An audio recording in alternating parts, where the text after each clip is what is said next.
Okay, it's fun. I think.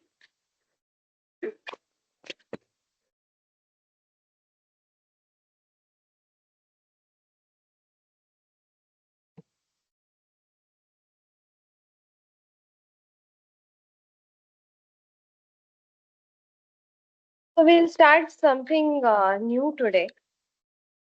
In school, you must have heard about the inventions, revolutionary inventions.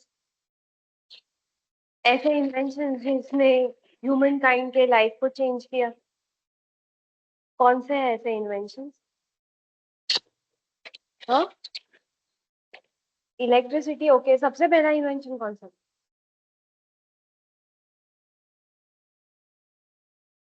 हाँ? Gravity, that was there naturally. सबसे पहले fire का invention हुआ. Fire का invention हुआ, उसके बाद व्हील का इन्वेंशन हुआ, right? And then eventually all the inventions like printing press, फिर एग्रीकल्चर के इन्वेंशंस हुए, फिर और सब invention, and then electricity.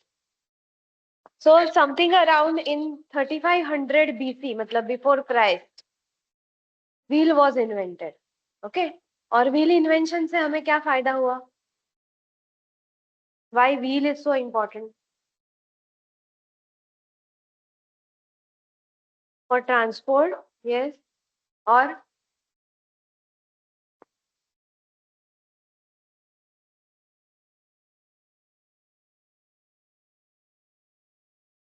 For, okay, machines. हाँ, मशीन्स पे हम बाद में आएंगे. व्हील का बेसिकली क्या फायदा है? What is the advantage of using wheel? To give motion and to translate the rotational motion in any kind of motion. rotational motion को वो linear motion में या अदर कोई motion में भी convert करता है, right? So the revolutionary inventions, if we talk about,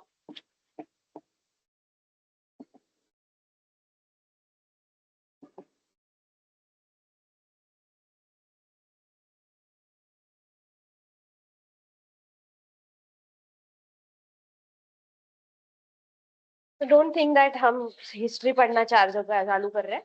This is just for the reference. So पहले fire था, then comes the wheel, and wheel made life of humankind very easy. जो चीजें पहले उठा के लेके जानी पड़ती थी वो व्हील से ट्रांसपोर्ट कर सकते थे, राइट? और you might have seen the pictures, जो पिरामिड बने थे, इजिप्ट के पिरामिड्स, तो वो पिरामिड्स के बड़े बड़े स्टोन्स वो व्हील्स से ही ट्रांसपोर्ट किए जाते थे. And after these inventions, electricity was invented. So this was around 3500 BC, and this is around 18th century, 1805, 1821, ऐसे कुछ. जब ये दोनों का मिक्सचर बना, ओके, मतलब जो व्हील के लिए हम मस्कुलर पावर यूज करते थे एज एन इनपुट, बट उसको अगर हमने इलेक्ट्रिसिटी जोड़ दिया, then what we get? Wheel is nothing but the rotational motion. Rotational motion को अगर हम इलेक्ट्रिसिटी से दे रहे हैं इनपुट, हाँ, it is nothing but a motor. Okay, so after electricity was invented, हमें पता है that electricity has so many effects, and one of the effect of electricity is electromagnetism or electromagnetic field.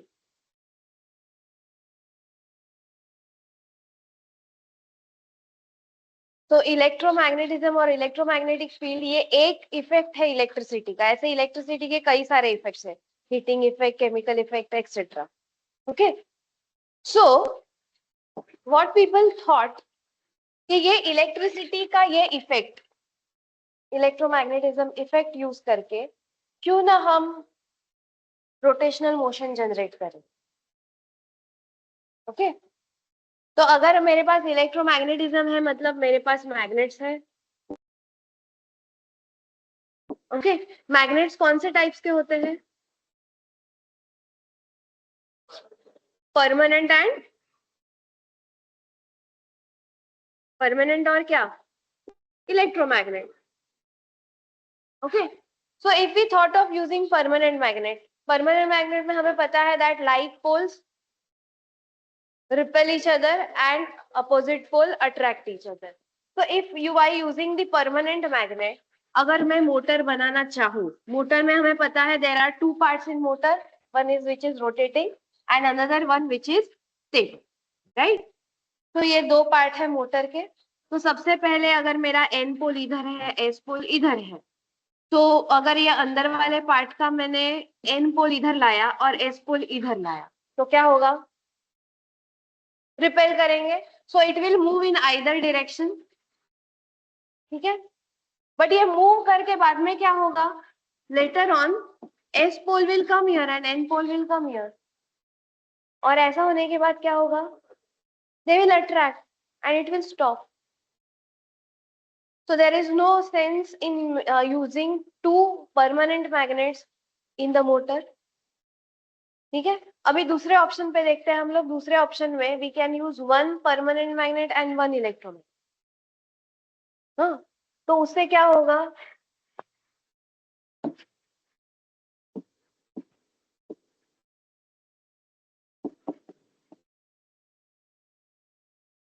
ये जो अगर अंदर का सोच लो, मेरा अगर परमानेंट मैग्नेट है और ये जो बाहर का है ये मेरा इलेक्ट्रोमैग्नेट है. ओके, तो either I can use the attraction part और द रिपल्शन पार्ट. अगर मैं यहाँ पे अट्रैक्शन पार्ट यूज कर रही हूँ तो यहाँ पे S और N आएगा and I can change this electromagnet. I can make this magnetic field rotating because I have electricity. I can do windings and वो वाइंडिंग्स के हिसाब से मेरा इलेक्ट्रोमैग्नेटिक फील्ड जनरेट होगा.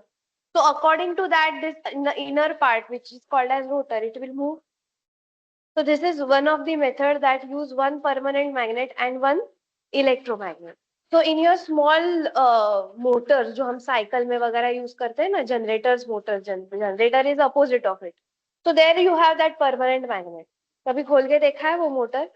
वो शू मैग्नेट रहते हैं उसमें, ऐसे ऐसे शेप के.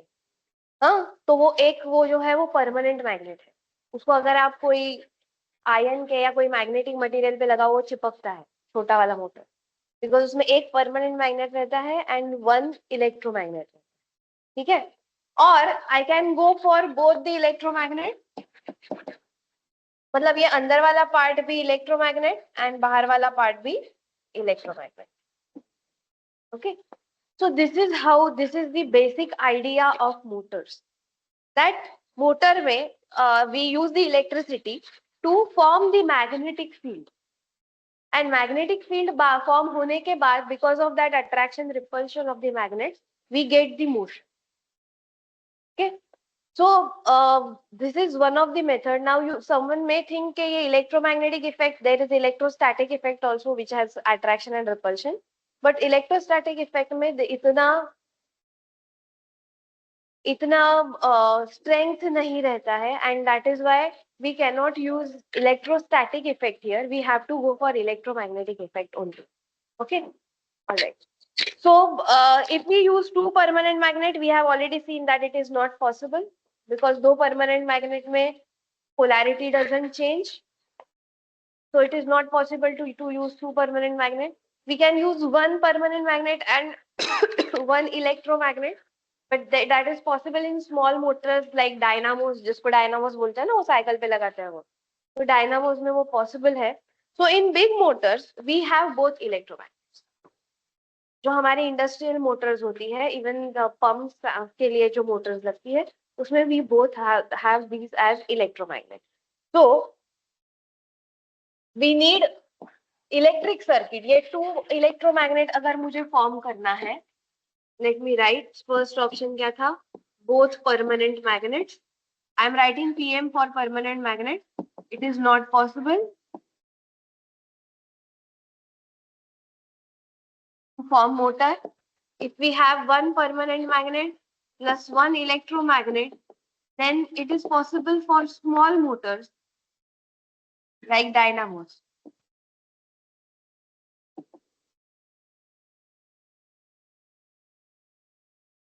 And then finally, we have both electromagnets, what we use in large machines. And if we want, हमें दोनों में अगर परमानेंट सॉरी इलेक्ट्रोमैग्नेट चाहिए, तो दोनों में मुझे वाइंडिंग मेरे पास होनी चाहिए, वाइंडिंग और एनी अदर स्ट्रक्चर जिसमें करंट फ्लो हो सके. ठीक है. So this is what is implemented in the large machines. Alright? So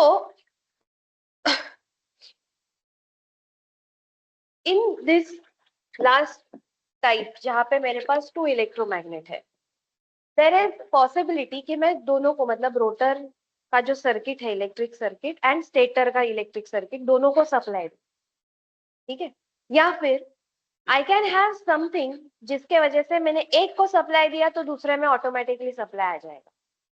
हमने ट्रांसफार्मर में वही देखा है. इन प्राइमरी वाइंडिंग अगर हमने सप्लाई दिया तो सेकेंडरी में वो वैसे ही आ जाता है. सो डिपेंडिंग ऑन दैट, ये जो तीसरा तरीका है उसके दो टाइप्स होते हैं. एक जिसमें मैंने दोनों को सप्लाई दिया, इसीलिए उसको कहते हैं डबली एक्साइटेड मशीन्स. एंड अगर मैंने एक ही को सप्लाई दिया तो इसको कहते हैं single excited machine. Double excitation हम डीसी मशीन में या अल्टरनेटर मतलब सिंक्रोनस मशीन्स में देते हैं, जो आप नेक्स्ट सेमेस्टर पढ़ने वाले हैं. हमारा जो पावर प्लांट का अल्टरनेटर होता है it is synchronous generator. Motor और जनरेटर में ज्यादा फर्क नहीं होता है कंस्ट्रक्शन वाइज, जस्ट उसका वर्किंग अलग अलग है कि एक में हम मैकेनिकल पावर इनपुट देते हैं, इलेक्ट्रिकल आउटपुट मिलता है, दूसरे में हम इलेक्ट्रिकल इनपुट देते हैं, मैकेनिकल आउटपुट मिलता है. सो डबली एक्साइटेड में we have this kind of machine. And in single excitation as I said कि जो ट्रांसफॉर्मर हमारा चलता है, हमने प्राइमरी में सप्लाई दिया है, सेकेंडरी में ऑटोमेटिकली सप्लाई आ जाता है. So that is based on which principle? Induction principal. So single excited machine में वी हैव इंडक्शन मशीन जो हम ये सेमेस्टर में पढ़े. Okay. So we have this machine to learn in the next part, जो हमारा आधा पार्ट बचा हुआ है TIN का उसमें. Okay. So अभी हमने वो वीडियो में सुना कि there is something called as rotating magnetic field, and that rotating magnetic field is basically responsible वो मोटर घूमने के लिए. तो अगर रोटेटिंग मैग्नेटिक फील्ड नहीं होगा तो ऑब्वियसली इंडक्शन मोटर वर्क नहीं करेगा. And we know magnetic field हमें ऑलरेडी पता है, ट्रांसफार्मर में हमने देखा है फ्लक्स क्या होता है and everything. But there is something called as rotating magnetic field which is different from that of the transformer. Transformer में हमारे पास कौन सा टाइप का मैग्नेटिक फील्ड था? We had alternating magnetic field. We did not have the rotating magnetic field. The reasons were quite simple कि rotating magnetic field कैसे generate होगा, because in transformer we had the linear distributed winding. तो that was this type of winding जिसके वजह से सिर्फ alternating, we were giving AC supply के वजह से alternating magnetic field produce होगा, फिर उसका induction होगा, वो हमें पता है. So now we will talk about the rotating magnetic field. And rotating magnetic field के लिए वो आपको जो प्रिंट आउट लाने के लिए बोला था, that is for the rotating magnetic field. But उसमें जो हमने किया है दैट इज थ्री फेज लिया है ना उसमें. हाँ. तो अभी हम उसको पहले थोड़ा सिंपल से स्टार्ट करते हैं. We will first go for the two phase rotating magnetic field and then we will go for the three phase.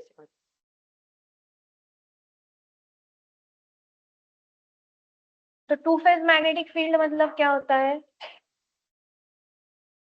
What do you mean by two phase magnetic field? कितना phase difference होता है two phase के लिए? 90 degree. Okay. So we have this two phase.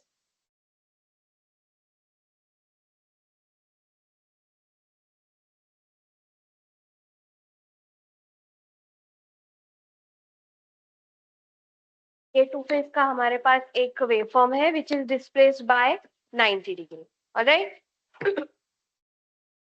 the vectors which are shown here, you can see if this is phase 1, then clockwise अगर हम आए तो phase 2 उसको 90 डिग्री से lag करेगा. Okay, so here also it is same thing is shown. We have phase 1 and then phase 2 is lagging behind by 90 degree.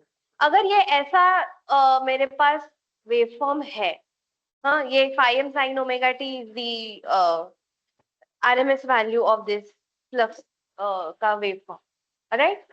तो इसका ये दोनों अगर हमने एक साथ जनरेट किया somehow, मैंने एक सप्लाई दे दिया है which is in the winding, if I have given one supply is of V, or instantaneous V I have to write, instantaneous V is equal to Vm sin omega t, and दूसरे में V1 ये है and V2 is equal to Vm sin omega t,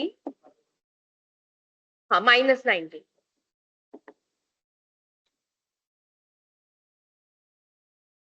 ठीक है, ये मैंने winding में supply दिया है.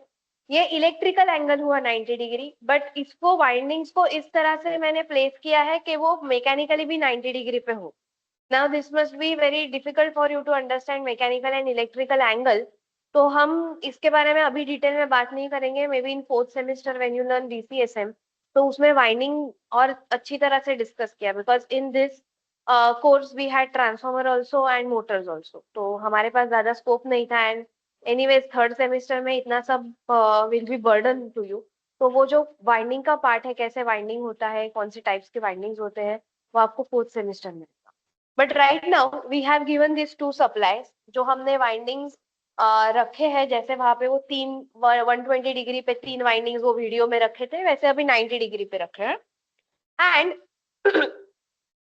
Eight every instant I want to find out कि इसका इफेक्टिव मैग्नेटिक फील्ड क्या होगा. Are you getting it? इसका इफेक्टिव मैग्नेटिक फील्ड क्या होगा, ये हमें पता करना है. So first quickly draw this waveform in your notebook.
Done, okay, alright.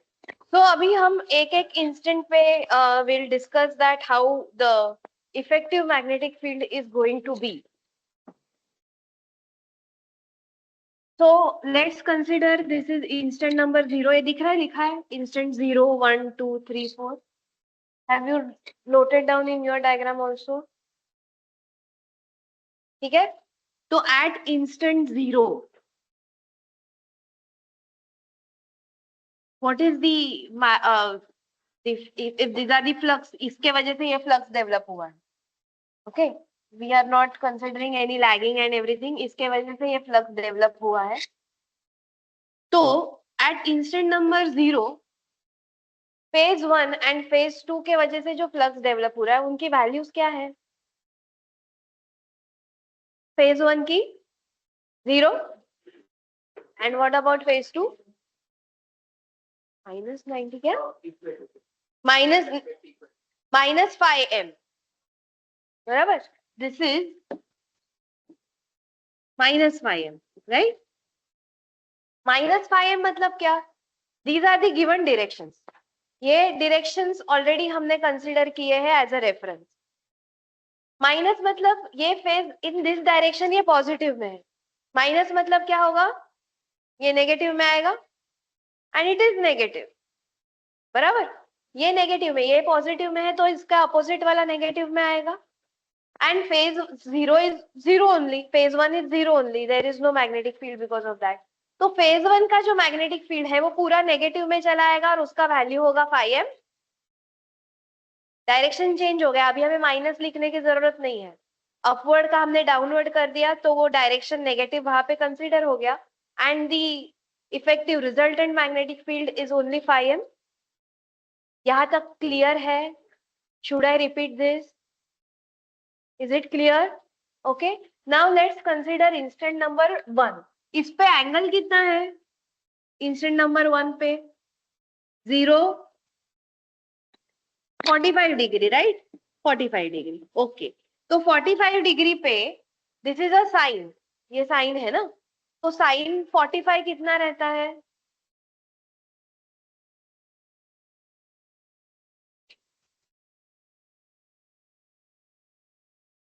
ले लो कैलसी, लो कैलसी। साइन 45 नहीं आ रहा है क्या? √2 बाय मतलब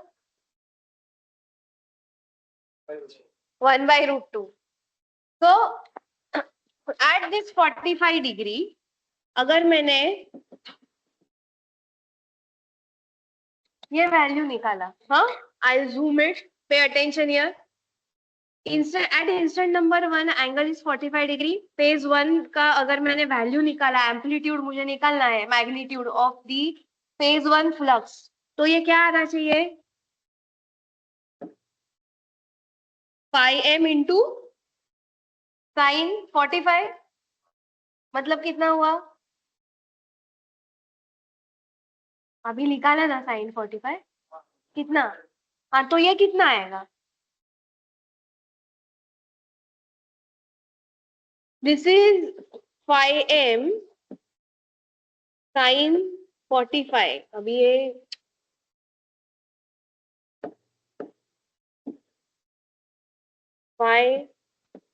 m sine 45 degree, sine 45 degree कितना है? 1/√2। तो ये कितना आएगा? 5 इंटू 1/√2 मतलब 5m/√2, करेक्ट? अभी हमें पता है कि ये भी उसके पैरेलल में जा रहा है, तो एट इन दिस ऑल्सो ये भी 45 डिग्री है। कॉस अभी है, ये जो वेवफॉर्म हो रही है it is nothing but a cos, cos ही है ना ये, साइन को 90 डिग्री से लैग करता है, सो इट इज कॉस। तो कॉस 45 डिग्री कितना होता है?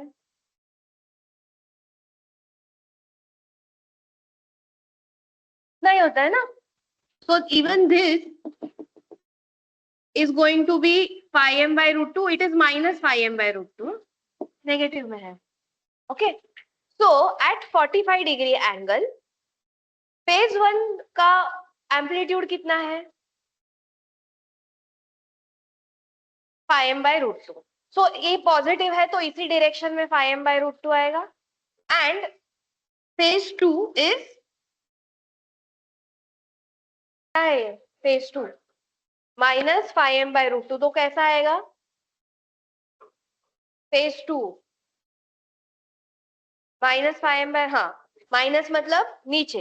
एंड दोनों का एम्पलीट्यूड जो है वो 5m/√2 ही रहेगा. इसमें किसी को कुछ डाउट है ये कैसे आया? ठीक है. तो मेरा जो इफेक्टिव अगर मुझे रिजल्टेंट फ्लक्स मुझे निकालना है तो what I have to do is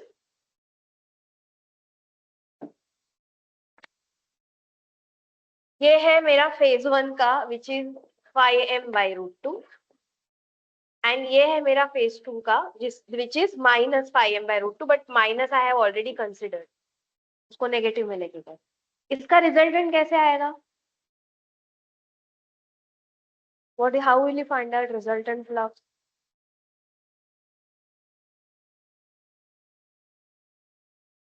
ये दो है ना, इसका रिजल्टेंट कैसे आएगा, कैसे निकालू? दो वेक्टर है.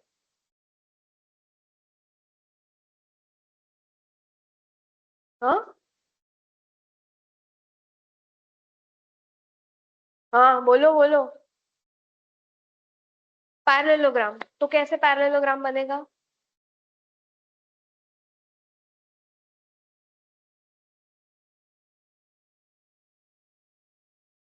पैरेललोग्राम कैसे बनेगा इसका? ये दो वेक्टर है, वेक्टर्स पढ़े हो ना? दो वेक्टर्स का रिजल्टेंट कैसे निकालते हैं? हाँ, this will become a square only.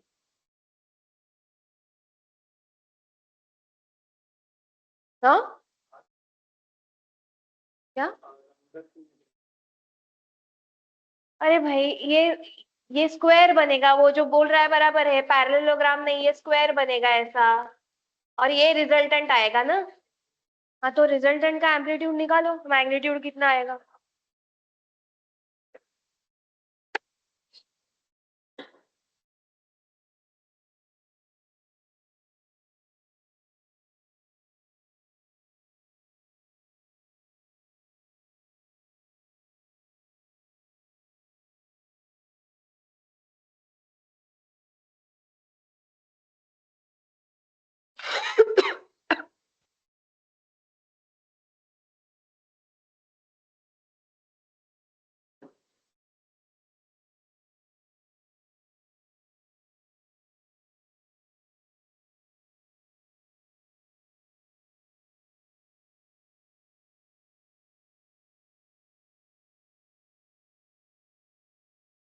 क्या क्या?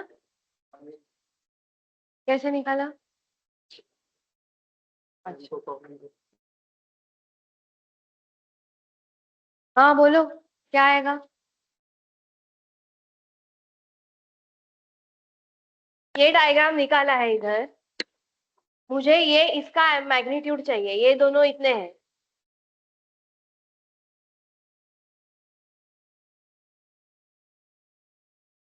अगर नहीं समझ में आ रहा है तो हमारा कोई पहचान वाला कुछ डायग्राम बन रहा है क्या इधर, वो तो समझ में आ रहा है. ये क्या है? What is this? हाँ, राइट एंगल ट्राइंगल. इसमें ये भी 5m/√2 है, ये भी 5m/√2 है. और मुझे क्या निकालना है? ये निकालना है. हाँ पाइथागोरस को अभी याद करो और करो ये.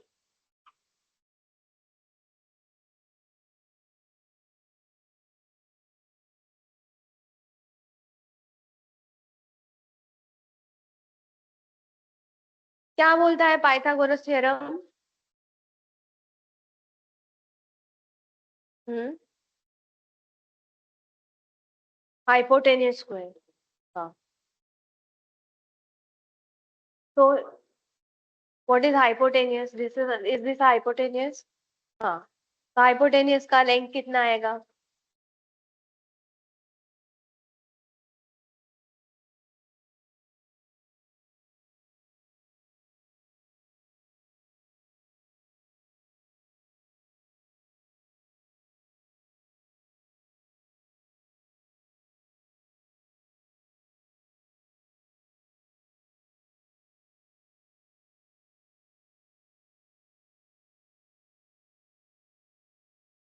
1 आएगा ना, 1 इंटू 5m, मतलब ये कितना हुआ 5m।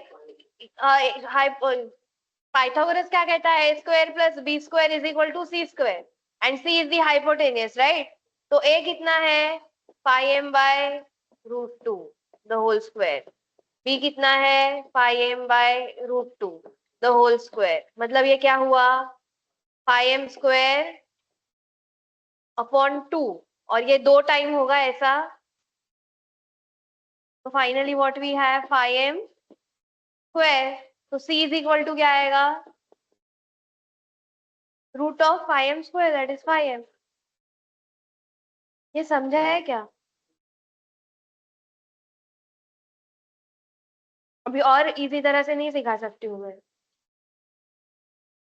तो एट दिस इंस्टेंट नंबर 1, जब ये एंगल 45 डिग्री है, तब 5 1 मतलब फेज 1 का फ्लक्स इज 5m/√2, जैसे कि हमने यहाँ पे देखा, this is 5m/√2, this is also 5m/√2, तो इनका रिजल्टेंट क्या आएगा 5m।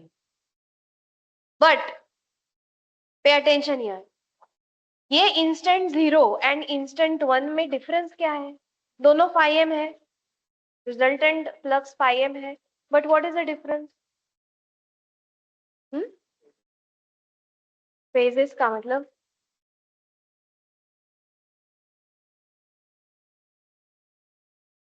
दोनों में डिफरेंस क्या है, दोनों रिजल्टेंट में एंगल का, ये डाउनवर्ड था, अभी ये रोटेट हुआ, एंड कितने एंगल से रोटेट हुआ ये 45 degree, because it is equilateral right angle triangle, तो 45 डिग्री से ये रोटेट हुआ। तो इंस्टेंट नंबर 0 एंड 1 समझ में आया, then go for instant number 2। Now what is happening at instant number 2, 90 degree पे, 90 डिग्री पे फेज 1 कितना है 5m, फेज 2 कितना है 0, so it is positive 5m, so it will come in this direction only, तो रिजल्टेंट मेरा वापस 5m हो गया, again it is rotated by 45 degree, okay. At instant number 3 कितना एंगल है ये, इंस्टेंट नंबर 3 पे 1, कितना एंगल है ये 90 और 80 के बीच में,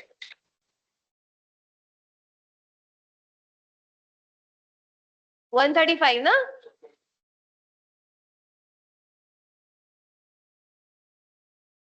right.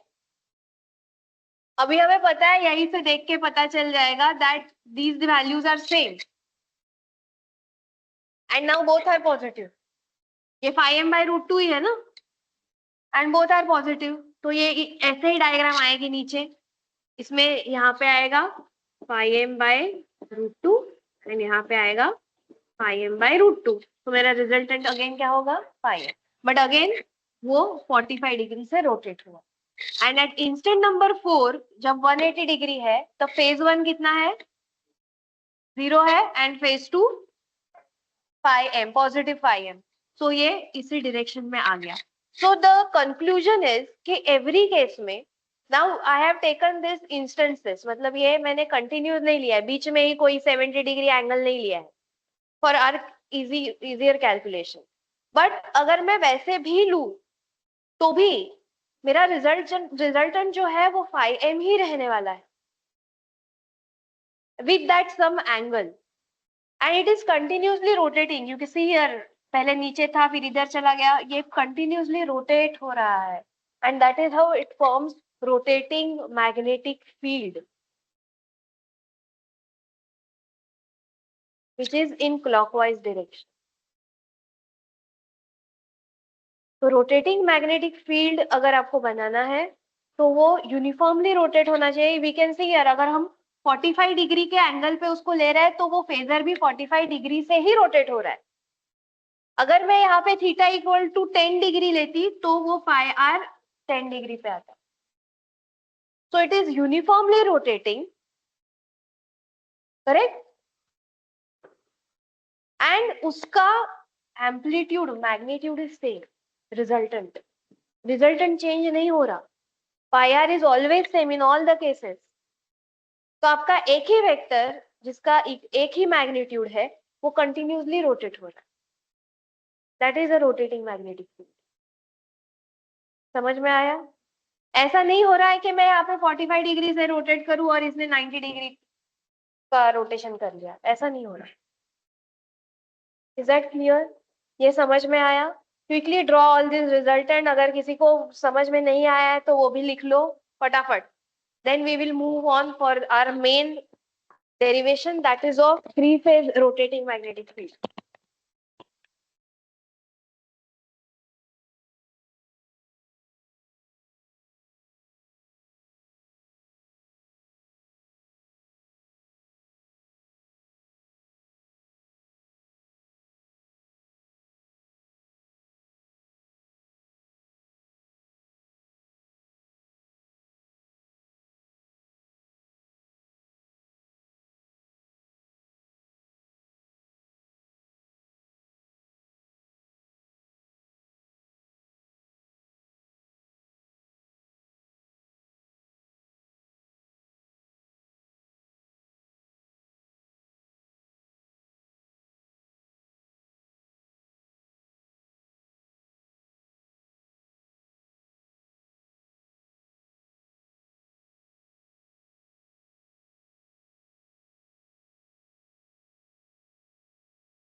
Done?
For the three phase,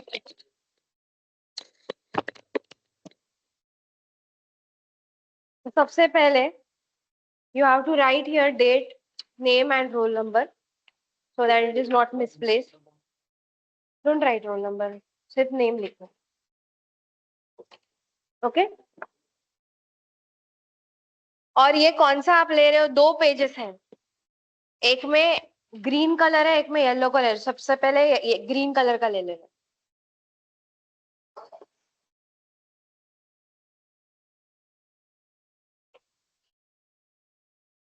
okay okay?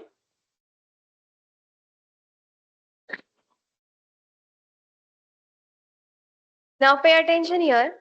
यहाँ पे नीचे एक टेबल दिया हुआ है जिसमें लिखा है space, phasor and resultant magnetic field, displacement and sequence और डायरेक्शन लिखा है. तो स्पेस मतलब दैट हाउ, ये जो मोटर के वाइंडिंग है जो उन्होंने वीडियो में बताया ना, 3 वाइंडिंग को 120 डिग्री पे उन्होंने लगाया था, तो that is the space angle. कि हमने मोटर में वाइंडिंग कौन से एंगल पे की है. So that space angle is not going to change. एक बार मोटर बन गई, एक बार मोटर का वाइंडिंग हो गया, तो वो एंगल चेंज नहीं होने वाला है. So this space angle displacement is going to be 120 degree only. ठीक है, एंड उसका सीक्वेंस RYB ही रहेगा. Okay okay? So ये आप पहले लिख लो, दोनों में ये कॉमन रहेगा. Displacement 120 degree and the phasor, sorry, sequence is going to be RYB.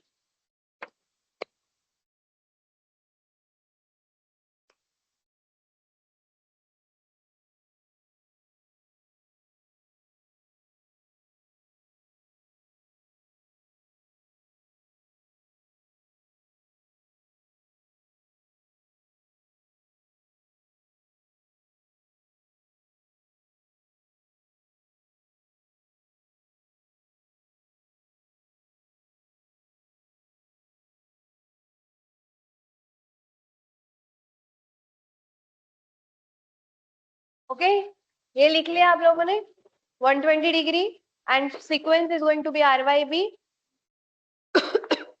Okay. So now we are starting from instant number 1. Okay. यहाँ पे हमारा एक जो फेज सीक्वेंस है आर वाई बी ये दिया हुआ है, एबीसी उन्होंने यहाँ पे लिखा है. So ABC can also be consider red, green and blue. Okay, जैसे ऊपर हमारा वो 90 डिग्री वाला फेज था, वैसे अभी हम 3 फेज देने वाले हैं. एक जो है जैसे ये है रेड वाला, तो रेड वन इज 5m, कहाँ पे लिखने करेंगे, 5m sine omega T, right. Green का क्या रहेगा, ग्रीन 5m साइन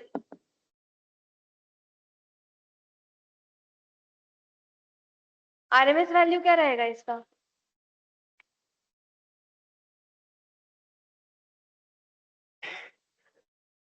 वहां पे क्या लिखा था हमने, 5m sine omega t minus 90 degree. अब ये कितने से लैग कर रहा है, तो बोलो ना, omega T minus 120 degree.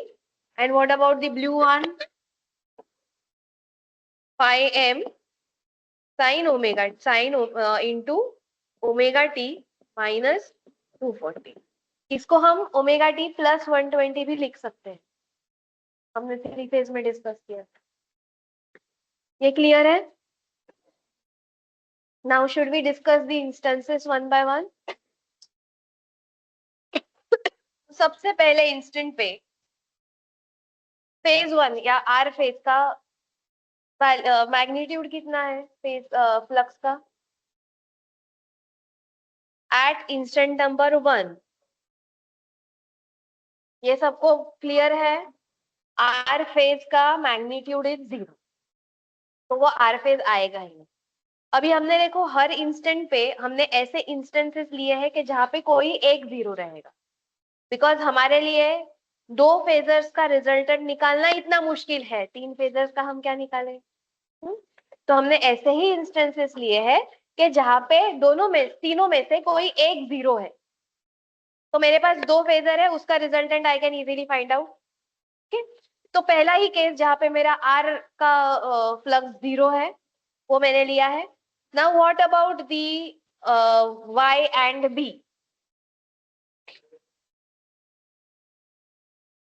Y and B का बोलो मैग्नीट्यूड देखो कितना है. हाँ, how do you find out that. ये अगर I can extend this year, बराबर, तो अगर इसको यहाँ पे एक्सटेंड किया है तो इसका 90 डिग्री इधर आया ना, बराबर. ये 90 डिग्री इधर है, ये वैल्यू कितना रहेगा, कौन सा एंगल रहेगा वो,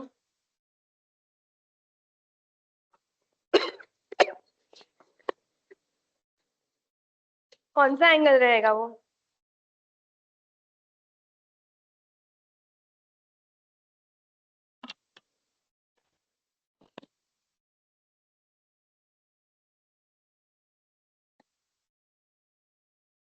ओके, ये 180 है, यहाँ पे 90 डिग्री तो कहीं पे बीच में आ रहा है. ये 180 है और इसके 3 पार्ट्स किए हैं, तो ये एंगल क्या रहेगा, अरे 180 के 3 पार्ट किए हैं. हाँ, so this is going to be 60 degree and this is going to be 120 degree. Okay, ये 60 डिग्री है, मतलब ये एंगल भी इनवर्स अगर जाएंगे तो 60 डिग्री है ना. एंड 60 डिग्री पे amplitude what is sine 60,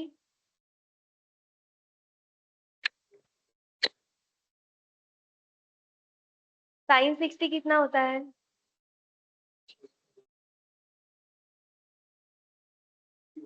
√3/2. Now you can see here, ये 60 डिग्री पे जितना ये आर फेज है उतना ही अभी ये वाई फेज है at 0 degree. Pay attention everyone. R phase का वैल्यू जो 60 डिग्री पे है, अभी ये वाई फेज उधर ही है, तो इसका भी वैल्यू क्या रहेगा? √3/2 phi m, because maximum is phi m. ये समझ में आया है क्या? Should I repeat this? ये आर फेज है, 60 डिग्री के बाद इसका जितना वैल्यू है तो उतना बी फेज का 0 डिग्री पे है. Sine 60 is √3/2. इसका क्या वैल्यू है? phi m sin omega t, मतलब phi n sin 60, मतलब ये √3/2 होता. तो अभी ये √3/2 ही है. करेक्ट? ओके. अगर आपको करना है तो ये phi m sin omega t minus 240 degree वो भी करके देखो. Omega t is equal to 0 अगर डाला आपने इसमें तो आपको कितना वैल्यू आएगा? उतना ही आएगा. ओके. बट अभी हमें और ज्यादा कैलकुलेशन नहीं बढ़ाने हैं, ग्राफिकली ये समझ में आ रहा है, इसीलिए हम कंटिन्यू कर रहे हैं. ओके. तो एक वैल्यू तो हमें मिल गया विच इज √3/2. कौन से डायरेक्शन में आएगा ये √3/2?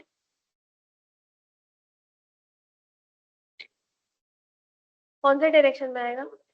अपवर्ड मतलब किसके डायरेक्शन में? ये डायरेक्शन में आएगा √3/2. और कौन सा है? आर तो 0 है. और कौन सा है? वाई है, मतलब ग्रीन कलर है. उसका वैल्यू कितना है? वही रहेगा. हम्म? इसको हमने अगर यहाँ पे कनेक्ट किया तो this is 60 degree only for that. मतलब ये, हाँ, तो ये भी वैल्यू है -√3/2 phi m. तो ये कौन से डायरेक्शन में जाएगा अभी? -√3/2. ग्रीन के लिए पॉजिटिव ये है, नेगेटिव कौन सा होगा फिर? ठीक है. तो इसका अगर हम रिजल्टेंट ड्रॉ करने की कोशिश करें, अभी डायरेक्शंस आपके पास है सामने ऊपर. तो blue one is positive √3/2 and green one is negative. तो अभी पॉजिटिव इसका ये है, तो नेगेटिव क्या आएगा? Negative is this.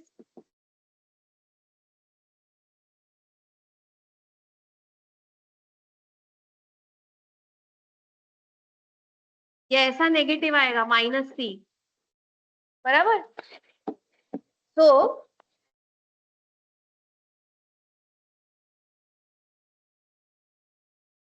Okay. Angle कितना आएगा दोनों के बीच में? Q60, बिकॉज दिस इज 120, तो ये 60 हो जाएगा. ओके. अभी इसका रिजल्टेंट कैसे आएगा?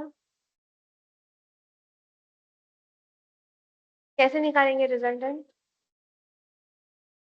अब ये 60 डिग्री है तो ये स्क्वायर नहीं है.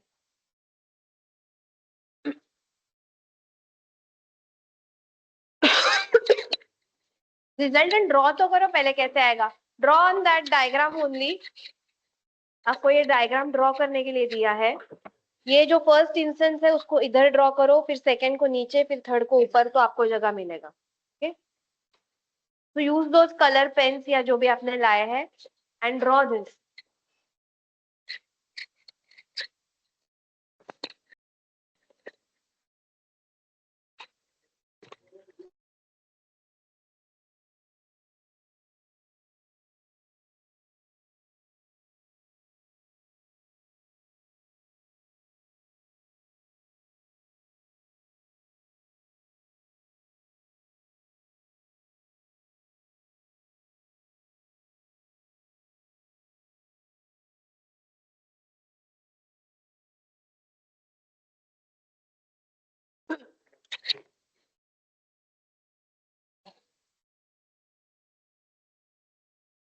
कहाँ आएगा रिजल्टेंट?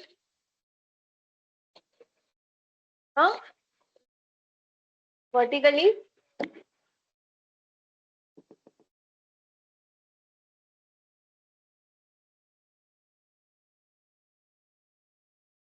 ऐसे आएगा, बराबर। ये जिनका खत्म हुआ है they can go for instant number 2।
Shyam भाई,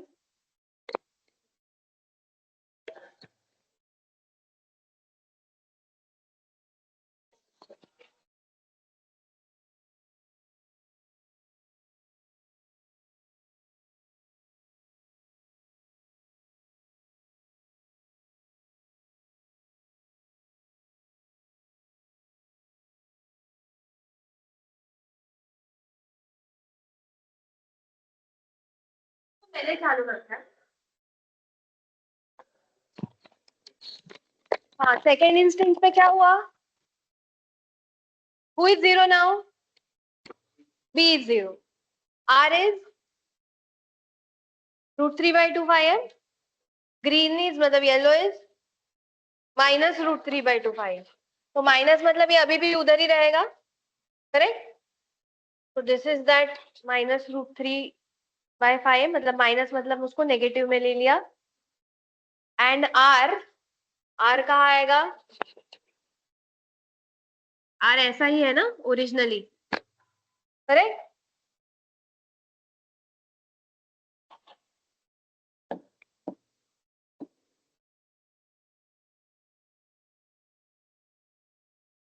तो ये एंगल में काफी चेंज हुआ है। आई redraw this.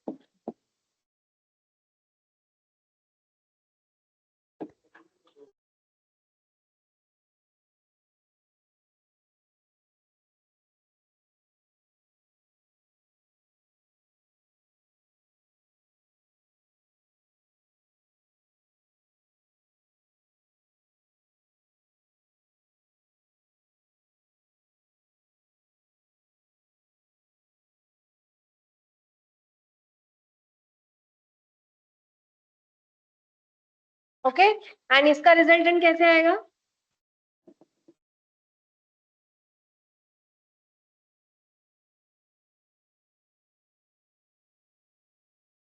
Correct? RF is because it is positive ना, ये पॉजिटिव है, सो this is already positive direction, ये रेफरेंस है।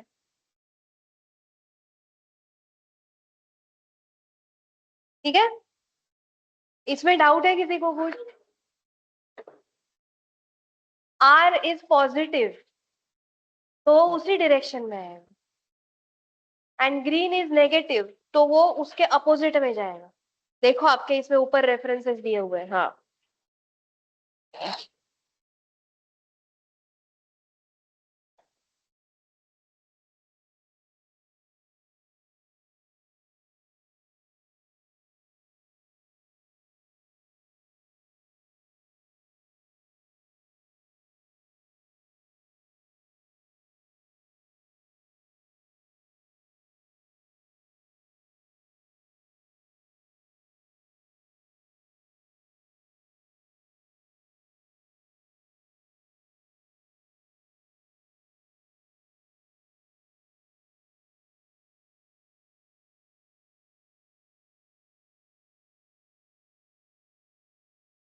तो इंस्टेंट टू समझा है सबको, किसी को नहीं समझा instant two? Instant one, instant one समझा? किसी को डाउट है इंस्टेंट वन में, इंस्टेंट टू में? नहीं समझा है तो बोलो। Now can you go for instant number 3?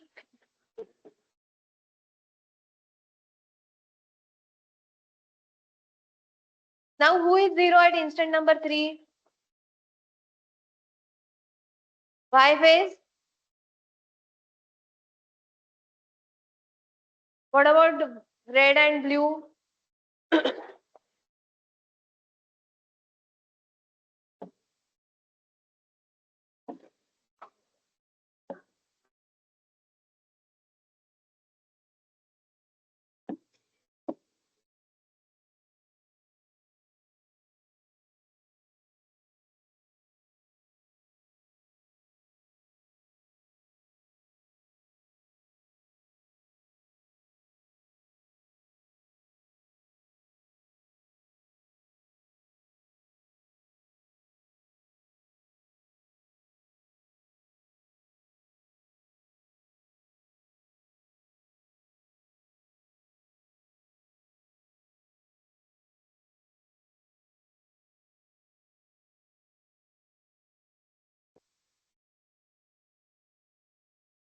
Instant number 3 पे जा रहे हो तुम लोग?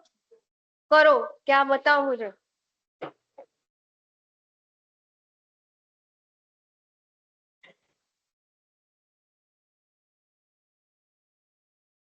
What about red?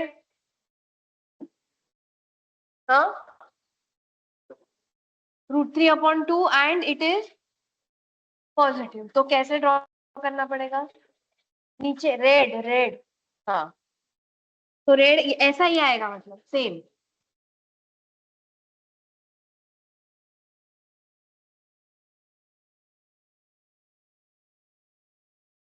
हाँ, then what about blue? Opposite में जाएगा ना, मतलब इसके अपोजिट में जाएगा वो, and the resultant will be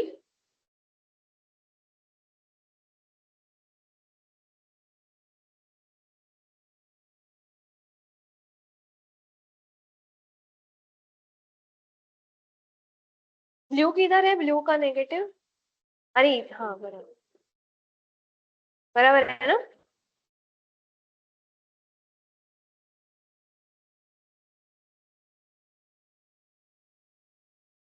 go for instant number 4।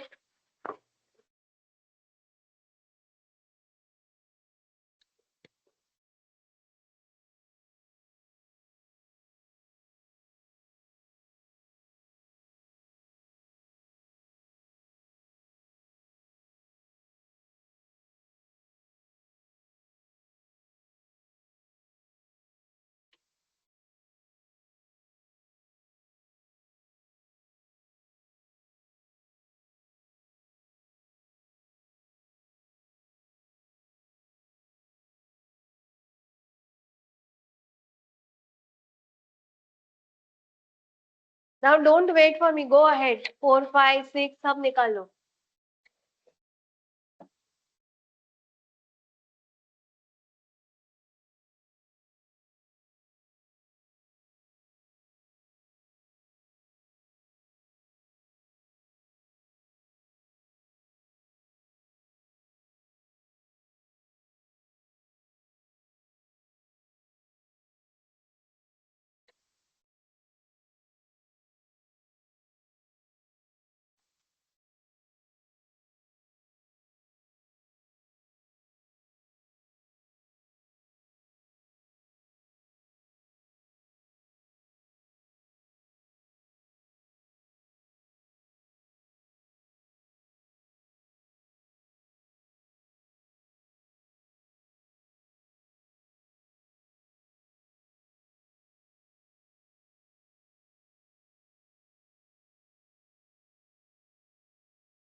What about instant number four? 40 कौन है? रेड 0 है, ग्रीन जो है वो पॉजिटिव है, एंड ब्लू जो है वो नेगेटिव है. तो it is still negative.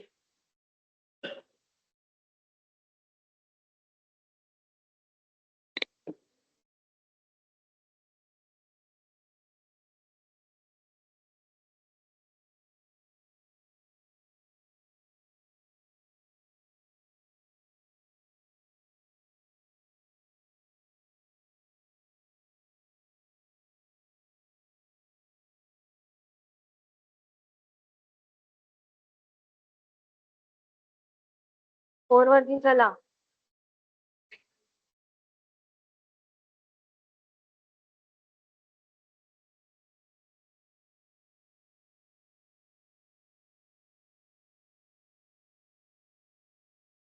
What about 5?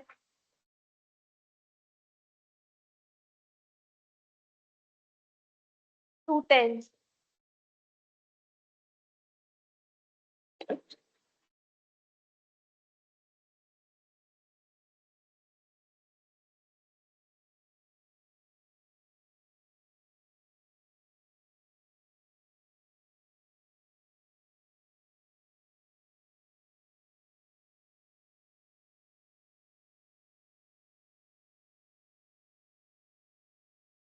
Instant number 5 पे क्या होगा?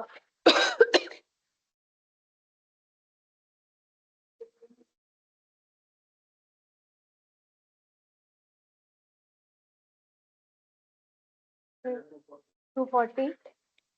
त्याचा 4 गेला असेल.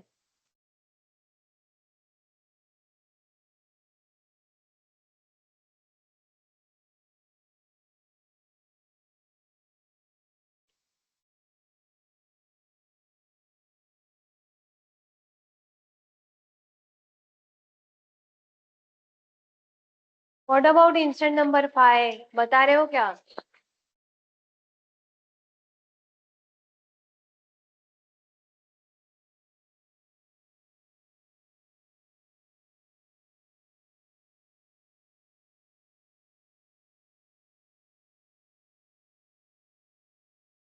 5 वर काय होईल?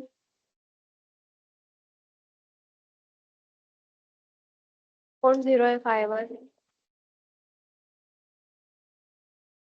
बी 0. आर किती आहे?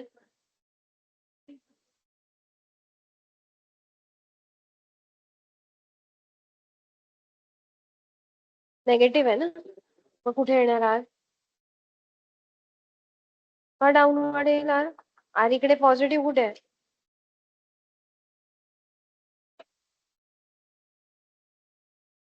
हा पॉझिटिव्ह आहे ना, मग नेगेटिव्ह कुठे येणार? त्या साईड. आणि ग्रीन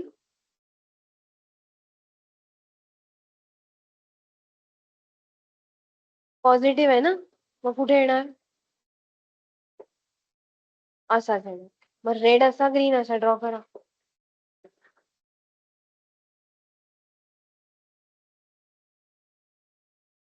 किसी को नहीं समझा है?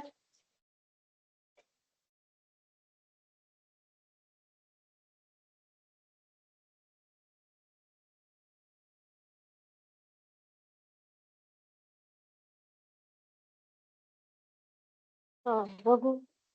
फिफ्थ इन्स्टंटला काय होणार? फिफ्थ इन्स्टंटला विथ झिरो. हा blue with zero. What about red? Negative म्हणजे कुठे येणार? असा येणार. हा? आणि ग्रीन? नाही नाही, ग्रीन पॉझिटिव्ह ना, पॉझिटिव्ह ग्रीनचा कुठे आहे? असा आहे असा. हा पॉझिटिव्ह आहे ना, मग रेड असा आणि ग्रीन असा. हा काय झालं? फिफ्थला पाहिलं, सिक्सला काय झालं? ग्रीन झिरो आहे, ब्ल्यू पॉझिटिव्ह म्हणजे कुठे येणार? असा. अपवर्ड नाही, असा म्हणायचा. आणि रेड नेगेटिव्ह आहे म्हणजे कुठे येणार? हा पॉझिटिव्ह आहे ना, हा नेगेटिव्ह, मग रिझल्ट कसा येईल?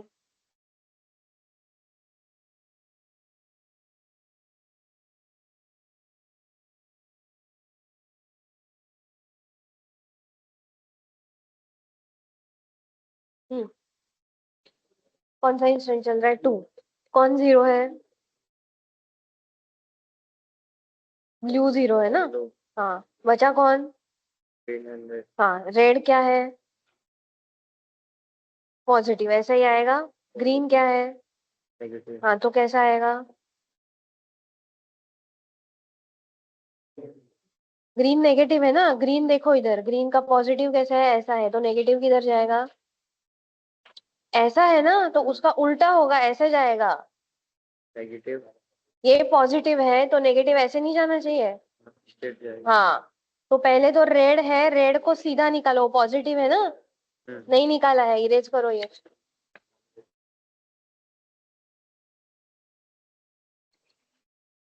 हाँ कहाँ तक पहुंचे भाई तुम लोग?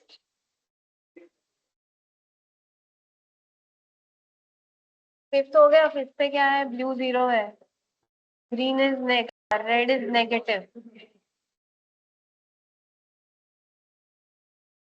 And green is positive.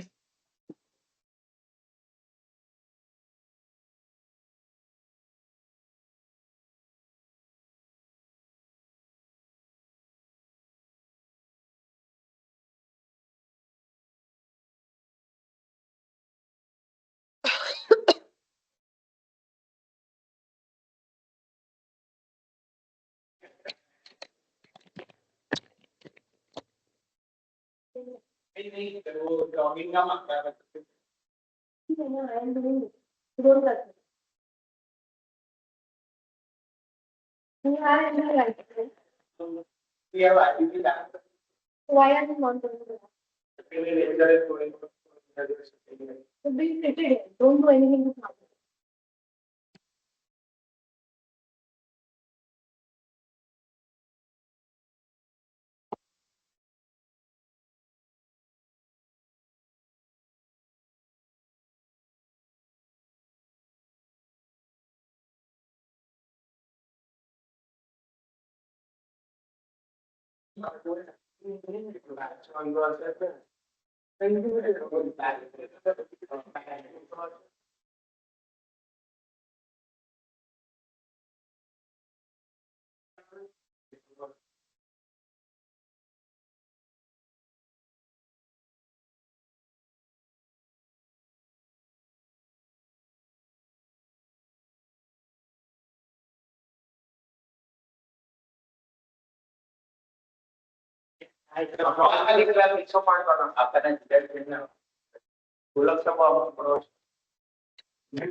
हाँ.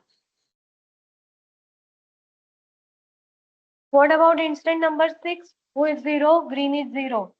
R is negative. And blue is positive.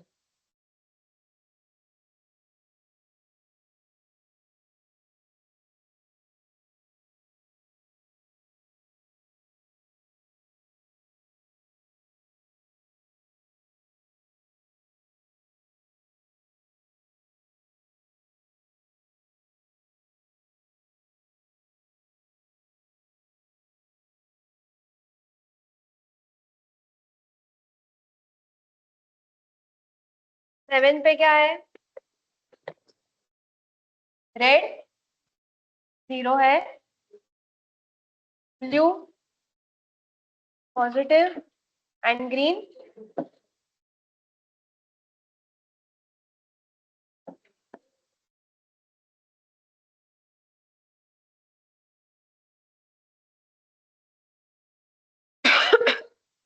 Seven तक कर लो.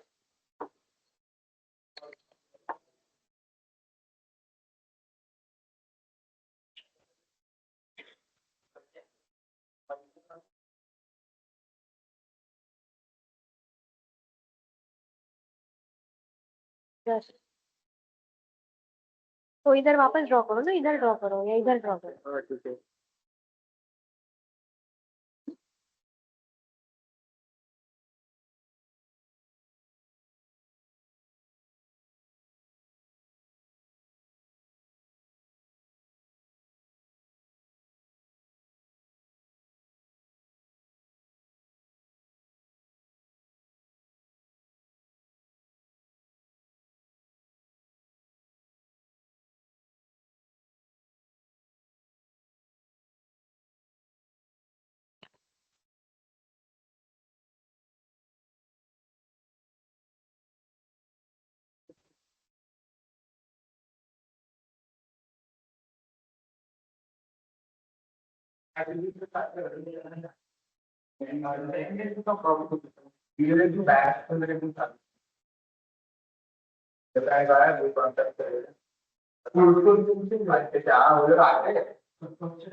अपन बात जाने अपन तो अपन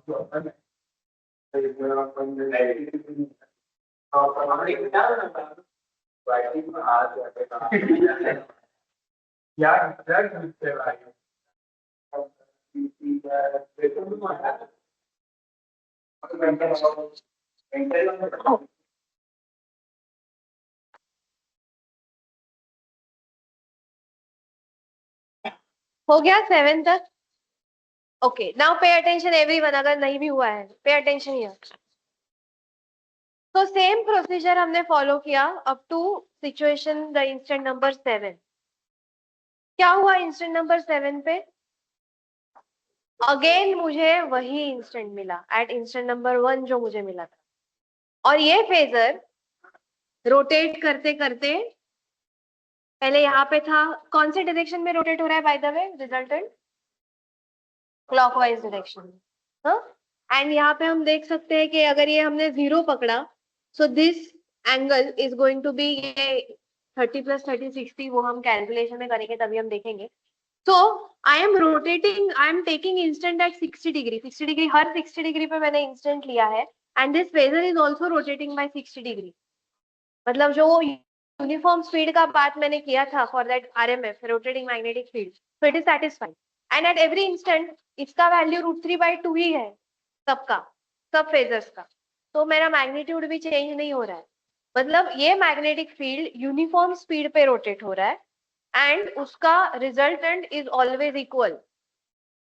So this is how rotating magnetic field is formed in case of three-phase induction motor. Okay? तो if you remember पहले ही मैंने बताया था कि ट्रांसफॉर्मर में हम सिंगल फेज से स्टार्ट करने वाले हैं. Then we'll speak about three phase, जो भी डिफरेंसेस रहेंगे वो हमने किया. In case of induction motor हम थ्री फेज इंडक्शन मोटर से स्टार्ट करेंगे. Because it is simpler to understand. और ये इसका बेसिक ऑपरेशन है कि जब हम थ्री फेज सप्लाई जब हम वो डिस्ट्रीब्यूटेड वाइंडिंग को देते हैं, जैसे अभी वो वीडियो में बताया था, then it forms a rotating magnetic field, जो फंडामेंटल है थ्री फेज कोई भी इंडक्शन मोटर के परफॉर्मेंस का। इसके बिना आपकी इंडक्शन मोटर वर्क नहीं करेगी। अगर आपका बैलेंस सप्लाई भी नहीं है तो your resultant will not be equal, और वो जो मोटर जब भी रन करेगी ना, तब उसमें हमिंग या ऐसा कुछ साउंड आएगा। जहाँ पे पावर क्वालिटी का इश्यू होता है, वहां पे अगर हमने इंडक्शन मोटर लगाते हैं हम, तो वो यूनिफॉर्म ऐसे जो यूनिफॉर्म आवाज आनी चाहिए वैसे आवाज नहीं आती है। क्यों? बिकॉज आपका अगर ये ऊपर नीचे हो गया तो ऑब्वियसली आपका रिजल्टेंट भी हिलने वाला है और आपका डायरेक्शन एंगल्स भी हिलने वाले। Is that clear? Okay, now just to give continuation for the next lecture, इसका कैलकुलेशन मैंने नीचे किया है, हम नेक्स्ट लेक्चर में ये करेंगे। Then other sheet which I have provided. अच्छा हाँ, ये यहाँ पे भरना रह गया ना, फेजर जो है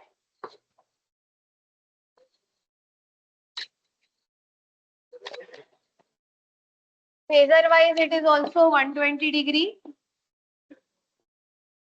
and these phasors are also in RYB sequence. Resultant magnetic field क्या होगा? कौन से डायरेक्शन में घूमेगा resultant magnetic field? Clockwise. Clockwise को हम जनरली फॉरवर्ड कहते हैं।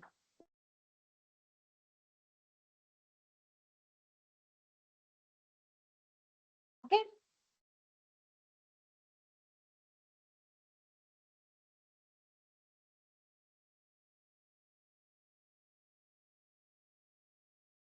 ठीक है, क्लॉकवाइज घूम रहा है फेजर, यहाँ तक क्लियर है? Okay, now going for the next one. जो दूसरा डायग्राम वो निकालो, दूसरा कहाँ पे है?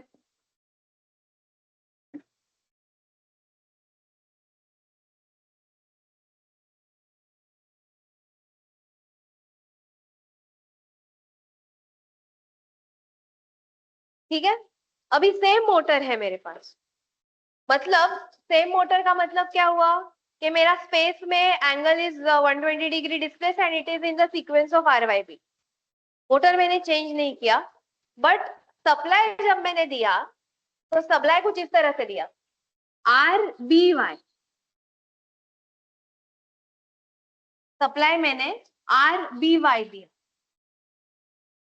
तो व्हाट इज द चेंज?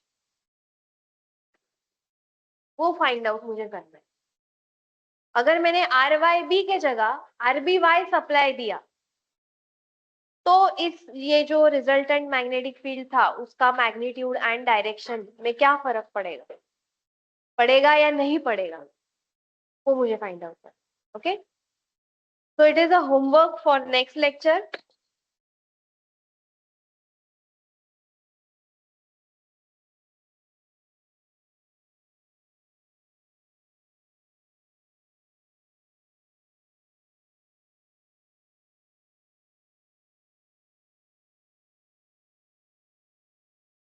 जो रेफरेंसेस है वो ऊपर वाले ही लेने हैं, उसमें चेंज नहीं है रेफरेंसेस में।